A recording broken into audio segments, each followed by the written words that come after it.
O ito mga paps, no, para sa mga nagtatanong dyan kung paano nga ba mag-apply kay Angkas pag wala kang motor. Ano nga ba ang mga requirements at saan nga dapat pumunta? Ito mga paps, sa mga sagot sa tanong nyo.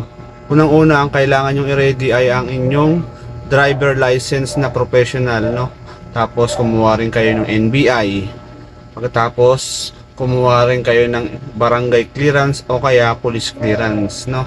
Tapos kumuha na rin kayo ng, kung meron kayo nung iba pang requirements, dalhin nyo na rin kagaya ng mga SSS, Pag-ibig, PhilHealth, dalhin nyo na rin kung sakasakali, no? Baka kasi kailanganin eh. After nun, pag meron na kayong mga requirements, pumunta kayo ngayon sa Angkas Office Cainta, ano? Diyan lang yan sa may junction Ortigas. Bali, babayaran kayo ni Angkas ng minimum rate, no? Parang 600 plus ata yun. Tapos nun, may papahiram sila sa inyong motor, no? Yes mga paps, may papahiram doon ng motor.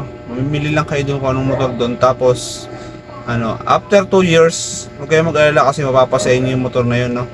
Wala kayong hinuhulugan doon kung hindi magbabiyahe lang kayo mga paps, no? Sagot nila yung maintenance ng motor nyo, no? Change oil o kung ano mang problema.